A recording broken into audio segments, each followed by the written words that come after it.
స్వాగతం పలకాలని చెప్పని కోరుతా ఉన్నాం.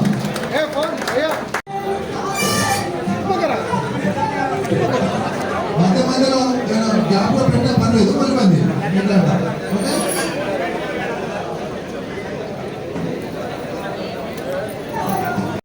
సందీప్ కూడా ఎవరు కూడా అక్కడ గేట్ వద్ద ప్రోత్సహించండి. కొంచెం వేసి గేట్ వద్ద గేట్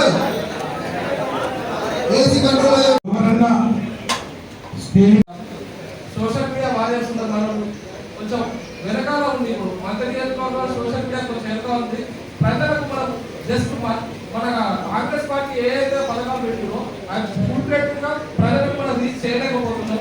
ప్రజలు పొద్దున్న లేస్తే కరెంట్ కనెక్షన్ ప్రతి పథకాన్ని తీసుకుంటున్నారు, అది మనం చెప్పలేకపోతున్నాం. రుణమాఫీ అనే దాని గురించి ప్రత్యేకించి పదే పదే రేవంత్ రెడ్డి గారు, మన ఐటీ మినిస్టర్ శ్రీరాబాబు గారు పదే పదే చెప్తున్నారు. ఏంటంటే మనకు ఇప్పుడు ఇల్లు ఇస్తాము అని ముందే ప్రకటించింది గవర్నమెంట్. దాన్ని కూడా మనం ప్రజలకు తీసుకోవాల్సిన అవసరం ఉన్నది. మన మినిస్టర్ కాన్ఫరెన్స్ కావచ్చు, మనకి ఇంకా కొన్ని అదనంగా ఇల్లు సెంట్రల్ కాలేజీకి సంబంధించిన ఐఎన్టీసీ ఆఫీస్ అక్కడ పూలే స్టాచ్యూ ఉంది కదా, అక్కడ చౌరస్తాలో రామగిరి మండలానికి సంబంధించిన అన్ని గ్రామాల కార్యకర్తలు నాయకులందరూ కూడా అక్కడ కల్వచర్ల వద్ద కానీ లేదా అందరికీ పేరు పేరు నమస్కరిస్తాను. రేపు పెట్టడం మంచి శుభసూచితం. ప్రతి సంవత్సరాలు కాంగ్రెస్ పార్టీ కోసం, శ్రీధర్ బాబు గారి గెలుపు కోసం 6 నెలలు కష్టపడి కేసులు మోసి ఆయన గెలుపు కీలక పాత్ర పోషించిన కాంగ్రెస్ పార్టీ కుటుంబ సభ్యులు, కార్యకర్తలందరికీ పేరు పేరున ధన్యవాదాలు. ఇంకొకటి, ఈ కార్యక్రమం ముఖ్య ఉద్దేశం రాబోయే రోజుల్లో మే 15, 13 తారీఖు రోజు జరిగే పార్లమెంట్ ఎలక్షన్లో భాగంగా గడ్డం వంశీ గారిని భారీ మెజార్టీతో గెలిపించే బాధ్యత మనం తీసుకోవాలి. మన నాయకుడు శ్రీరాబాబు గారి కోసం అంటే ఎలా కష్టపడ్డామో అదేవిధంగా వంశీ గారి కోసం కూడా కష్టపడి శ్రీరాబాబు గారి నాయకత్వంలో భారీ మెజార్టీ ఇచ్చే బాధ్యత కాంగ్రెస్ పార్టీ తీసుకోవాలి. మనం 3 నెలల వ్యవధిలోనే కాంగ్రెస్ పార్టీ 6 పథకాలకు సంబంధించి అయితే గ్యాస్ కనెక్షన్ 500 రద్దు చేసినాం. ఇవాళ మీటర్ 0 మీటర్ రద్దు చేసినాం. 10 ఏళ్ళు ఉన్న టీఆర్ఎస్ ప్రభుత్వం ఏ పథకాలు ఇచ్చింది అది మనం ప్రజల్లోకి తీసుకెళ్ళాలి. మనం ఇచ్చిన పథకాల గురించి ఈరోజు ఒక ముఖ్య సమావేశం అర్జెంటుగా వచ్చింది కాబట్టి వంశీ గారు నేను జల్దీ వెళ్ళాల్సి వస్తుంది. ఆయన మొత్తం సాయంత్రం ఇక్కడనే ఉండాలని వచ్చారు. సో అందుకోసం ఎవరెవరైతే మాట్లాడలేదో మనం కంటిన్యూ చేద్దాం. ఫస్ట్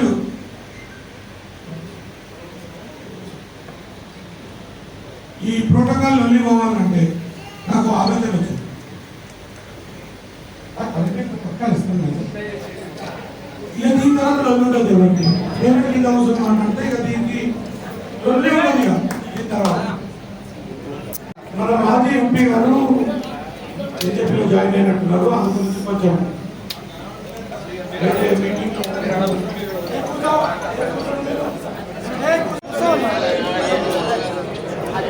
వైర్లెస్ పని చేస్తారు.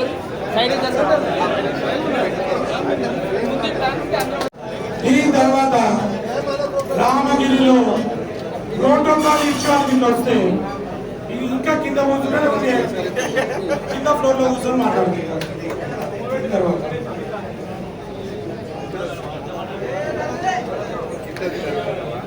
ఇక్కడ మన సమయం తగ్గుతుంది కాబట్టి మళ్ళీ మాట్లాడటం కూడా కొన్ని ముఖ్య విషయాలు చెప్తాను. రామగిరి మండల్లో ఇక్కడ జేఎన్టీయూ తెచ్చింది, హార్టికల్చర్ తెచ్చింది ఎవరు? యూనివర్సిటీ. అసలు ఈ రామగిరిలో డెవలప్మెంట్ చేయించిందే శ్రీధర్ బాబు గారు. అలాంటి మండల్లో మీరందరూ ఈసారి కష్టపడి మీ అందరి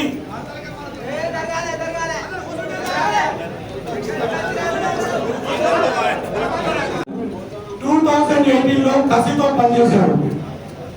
2023లో మీరే శ్రీధర్ బాబు పనిచేసినందుకు మళ్ళీ ఒకసారి ఈరోజు మీరందరూ శ్రీధర్ బాబు కంటే ఒక ఓటు ఎక్కువ వేయాలని కష్టపడి ప్రభుత్వంలో ఉన్నందుకు ఉన్న 3 నెలల్లో 330 కోట్ల రోడ్ల వర్కులు తెచ్చిన ఏకైక ఎమ్మెల్యే, ఆ ఏకైక మినిస్టర్ ఆ ఘనత ఉన్నది. అలాంటప్పుడు ఇది జస్ట్ ట్రైలర్ అని చెప్పారు సార్. ఇది జస్ట్ ట్రైలర్. సినిమా ఇంకా చాలా మంచి ఇంకా ముందుంది.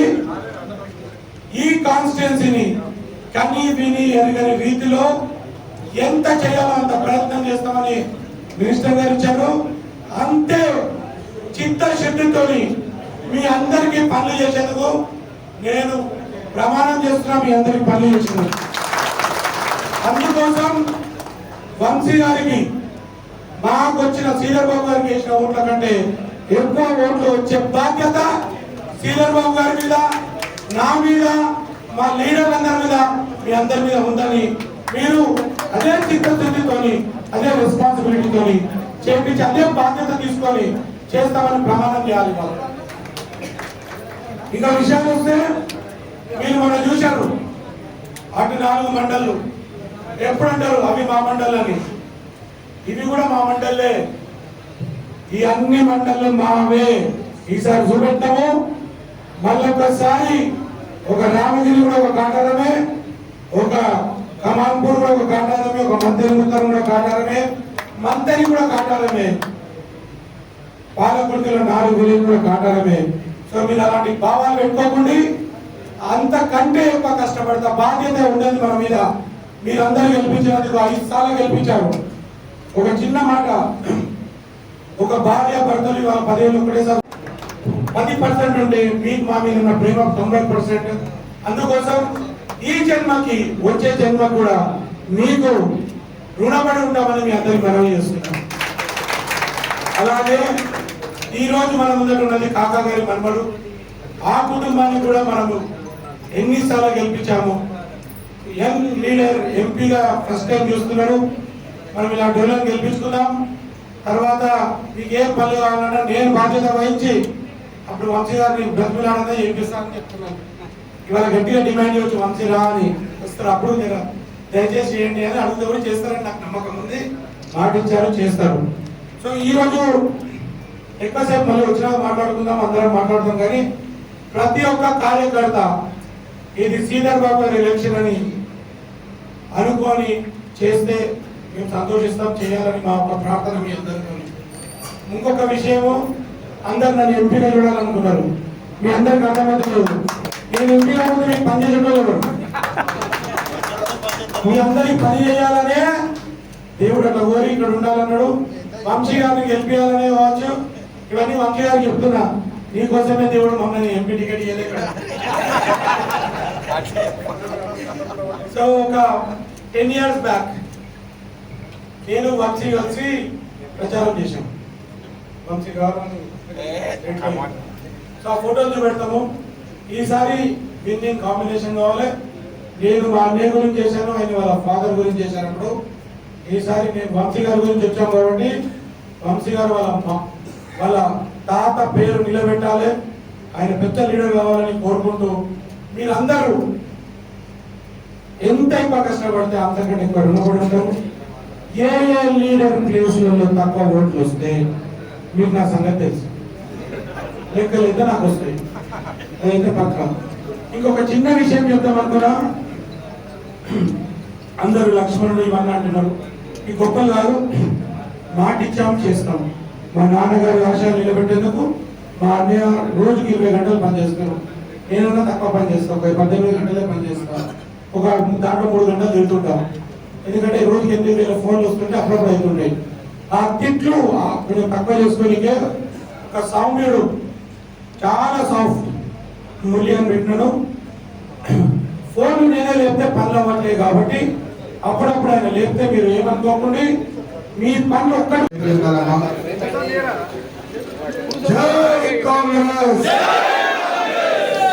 అది వినడానికి బాగుంది. అందరం ఒక్క తాటిపై ఉంటే ఏదన్నా సాధించుకోవచ్చు అని చెప్పి చిన్నప్పటి నుంచి చూస్తున్నాము. తెలంగాణ కూడా మనం అందరం ఒక్క తాటిపై ఉన్నందుకే సాధించుకున్నాం. కానీ మీరు చూస్తున్నారు గత 10 సంవత్సరాలు ఎన్ని కష్టాలు, ఎన్ని హింసలు మన టిఆర్ఎస్ పార్టీ నాయకులు పెట్టినారో మీరు అందరూ చూస్తున్నారు.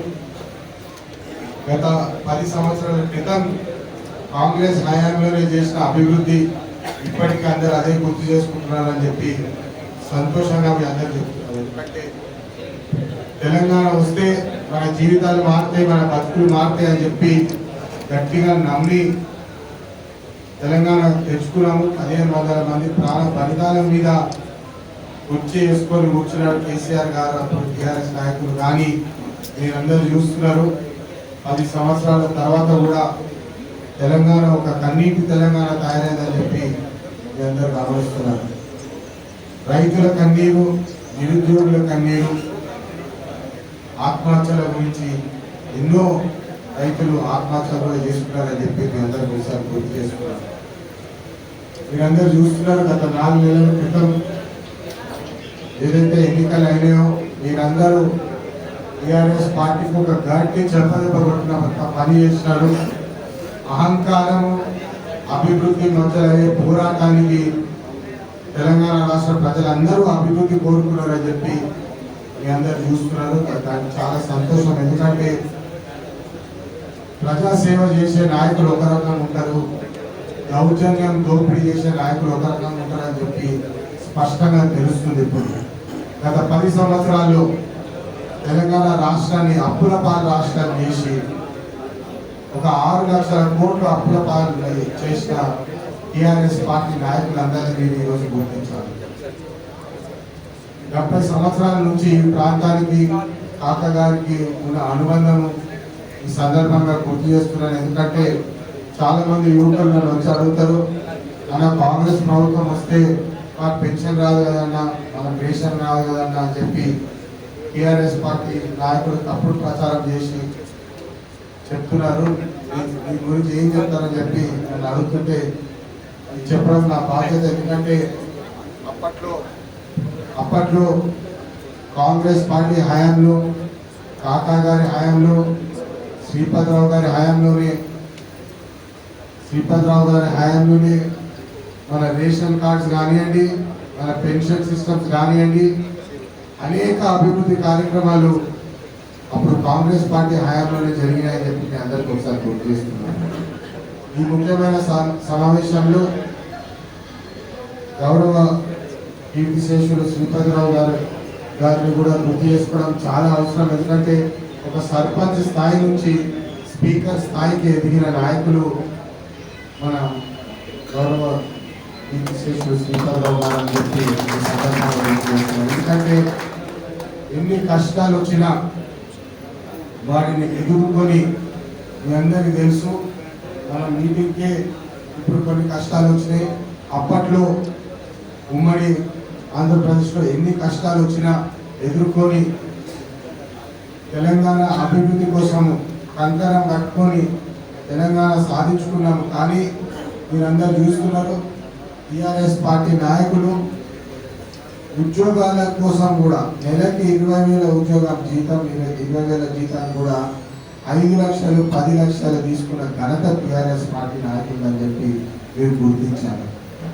ఇది ఎంత బాధాకరమైన విషయం అంటే పేదవాడి పొట్టగొట్టి డబ్బులు సంపాదించిన నాయకులు టీఆర్ఎస్ పార్టీ నాయకులు అని చెప్పి నేను ఈ సందర్భంగా మీ అందరూ గుర్తు చేస్తున్నాను. ఇది ఎందుకు చెప్తున్నారంటే అభివృద్ధి చేసే నాయకులు ఒక రకంగా ఉంటారు, దోపిడీ దౌర్జన్యం చేసే నాయకులు ఒక రకంగా ఉంటారు. ఇప్పుడే మన ప్రియతమ శ్రీనన్న గారు కూడా చెప్పినారు, 4 నెలలు కూడా కాలేదు కాంగ్రెస్ ప్రభుత్వం వచ్చి 300 పైగా కోట్లు మన ప్రియతమ శ్రీధర్ బాబు గారు మన ప్రాంతానికి నిధులు తీసుకొచ్చి కార్యక్రమాలు ఆల్రెడీ మొదలుపెట్టాయని చెప్పి గర్వంగా మీ అందరికీ తెలియజేస్తున్నాను.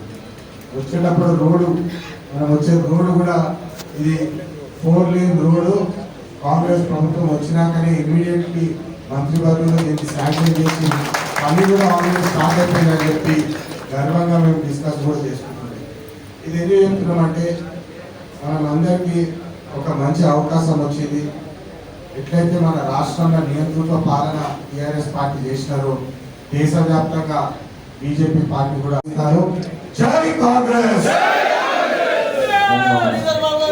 రికగ్నిషన్, గుర్తింపు, గ్రాటిట్యూడ్, మా ధన్యవాదాలు, మా ఇంపార్టెన్స్ ఉంటాయి.